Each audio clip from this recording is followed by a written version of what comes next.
Well, we're standing over my Jaguar XJ-S again. This time I thought I'd do a video on the ABS system.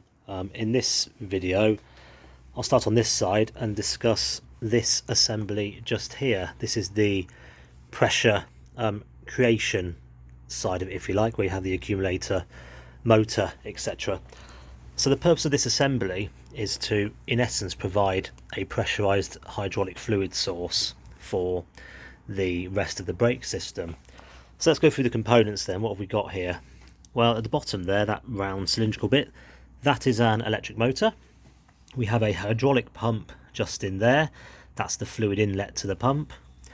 We have what's called a combined pressure switch just here. You'll notice in some pictures that this is sometimes kind of a bright colour anodized aluminium finish, depending on what brand or whether it's been replaced. And then finally you have the hydraulic accumulator just here. So let's go through what all these do then. I have, as always, for assistance, the Jaguar XJ-S repair operations manual. I would recommend that everybody who owns an old car gets a manual such as this. It really gives you a greater degree of information. Over and above that, you'd get in something like a Haynes manual.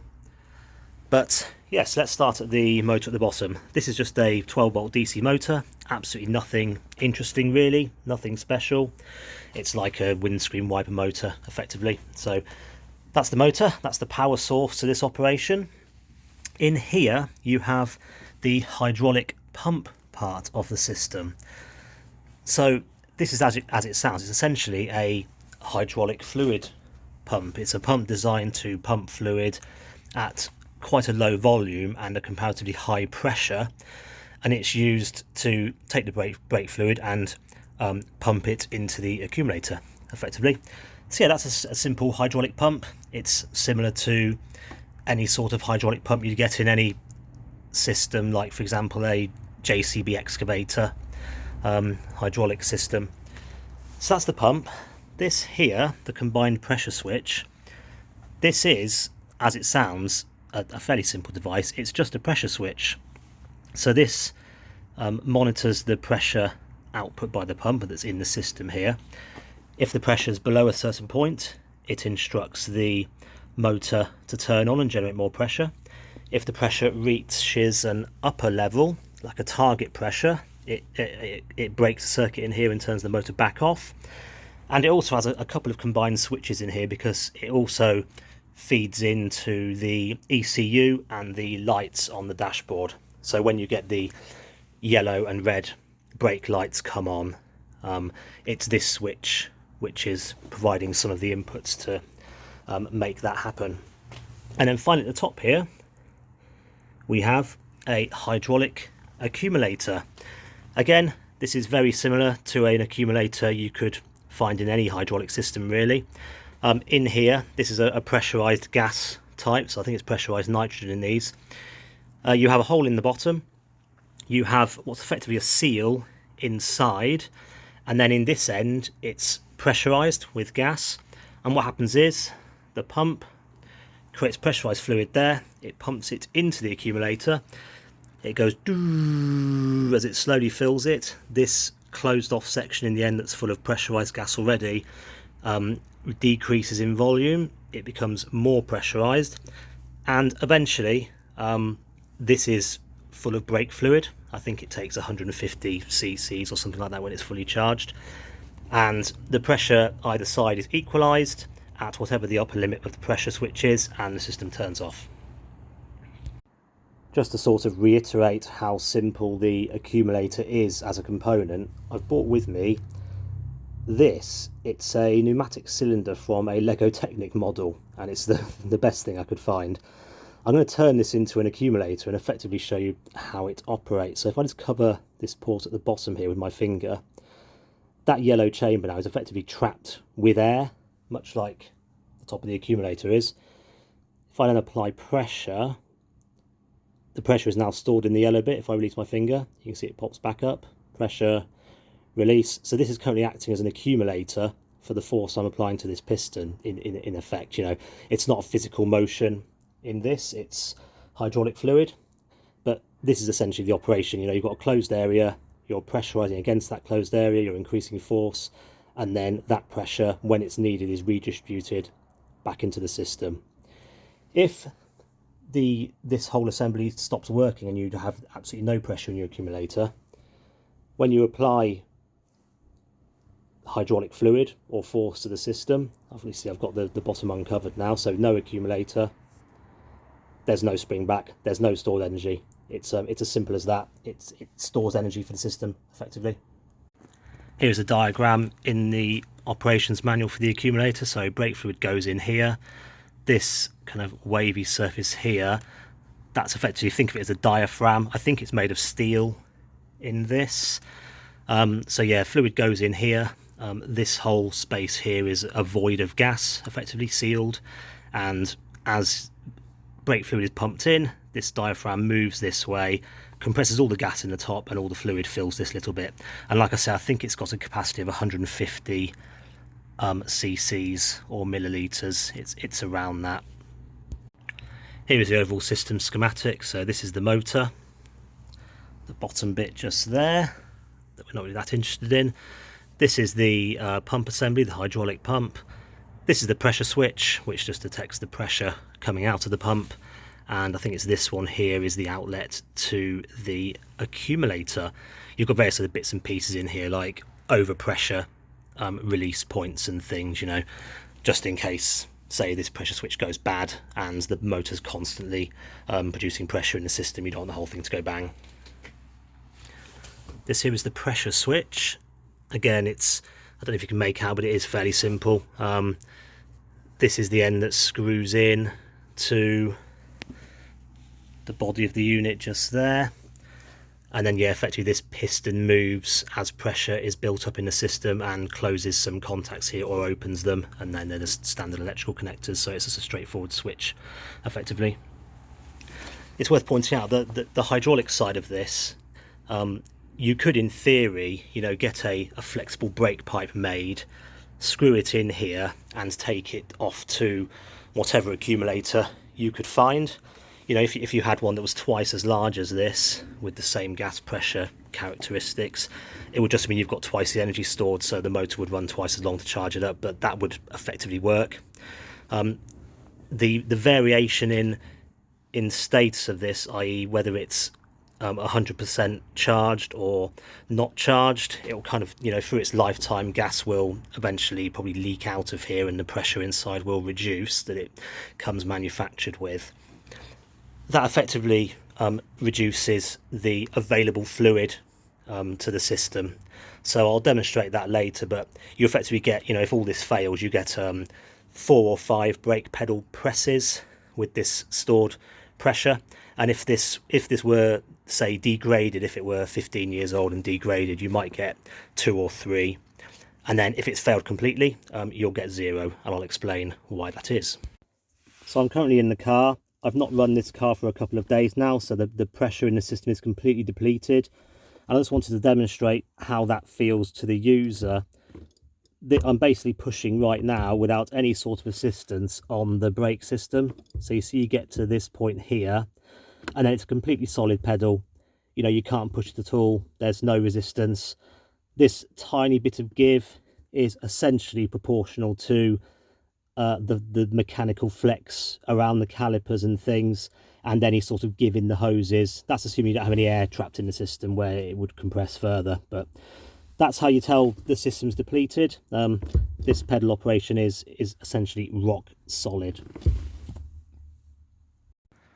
So what I'm going to do now is a demonstration of what you will hear when your system's completely depleted and you turn the ignition key on. What's going to happen is the pressure switch will immediately detect there's no pressure in the system. It will activate the pump. You'll hear the pump engage and run for between 30 to 50 seconds, depending on the accumulator's status and its capacity and its retained pressure behind the diaphragm, and then the system will cut out. During that process, maybe 20 seconds in, you will find the dash lights for the ABS go out. That's at the point of the pressure switch. Another component within the pressure switch has indicated to the ECU and the dashboard lights that the pressure is adequate for driving. So I'm going to turn it on now and we'll have a listen.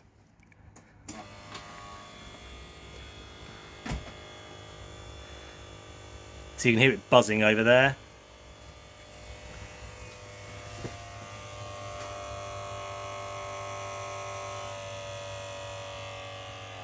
You hear the pitch change and lower. That's as the pressure builds in the system and the pump's faced with resistance. It's getting slightly lower in pitch.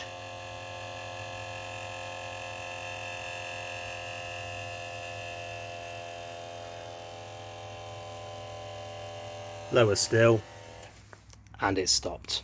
You can actually, while that process is happening, you can observe the brake fluid gradually reduce in the reservoir here to the tune of about 150 millilitres or cc's, because that is the capacity of the accumulator.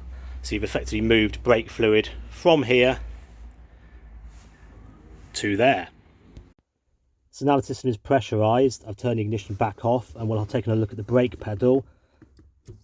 So that's the point where it went solid before, and hopefully you can observe that I'm able to push it much further. So that's the point of solidity. You can see how much further I can push it. That's because I now have pressurised power brakes off the accumulator pressure. So the pressure from the accumulator is assisting within the master cylinder against the master cylinder, so that the boost functionality is being provided by the pressure in the accumulator into the master cylinder. You may see people talk online about the number of pedal presses they get with the car off like this before the accumulator effectively depletes of pressure and the pedal goes firm in the car, and that being some sort of measure of exactly how well this is functioning, you know, how much fluid it's storing and what the remaining pressure is behind this diaphragm. But it really depends how hard you press the pedal. You know, there's a big human variable in doing that. So I think if you get 20 or so average presses, it's probably fine. And you saw this took 40 seconds or so to charge. So if you're within that region, again, the system, the accumulator, the motor, they're probably functioning to spec. So the symptoms of a dead accumulator, we'll just quickly cover that. You saw when I turned the ignition on, the pump ran for 40 seconds or so.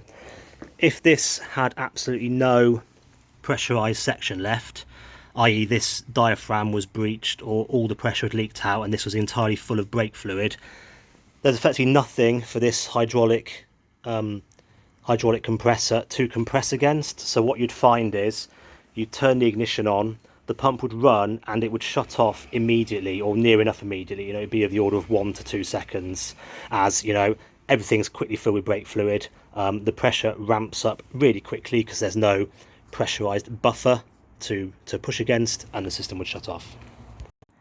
If your hydraulic motor wasn't functioning, i.e. it wasn't creating pressure, what you'd then expect is the motor to either run for a very long time as it struggles to increase the fluid and the pressure into the accumulator, and potentially it could run permanently even when you're not pressing the pedal. So if without your foot on the pedal, if your motor's just running constantly, it probably means there's something up with the motor. I guess maybe the shafts come loose, or the pump side of the hydraulic system not pumping any fluid. And then finally, if you have the symptom of when you press the brake pedal in the car, the pump immediately engages and the ABS lights and things come on, again, that's a sign of the accumulator not holding any pressure. What's happening is the immediately time you press the pedal, it's depleting all of the pressure in here because there's none stored, because this isn't working, and it's turning the switch on immediately and the motor and the pump, etc., to try and regain that pressure. So if you press the brake pedal, the brake lights come on the dash and this immediately starts making noise, you've likely got an accumulator issue. So that's it in a nutshell. The purpose of all of this equipment just here is to take clean brake fluid from this line, sourced from the reservoir over there, pressurize it and make that pressure available on this line, and consequently on that line in the centre there, which is the pressurised feed to the master cylinder. That's all this does. It creates pressurised brake fluid, so it's available.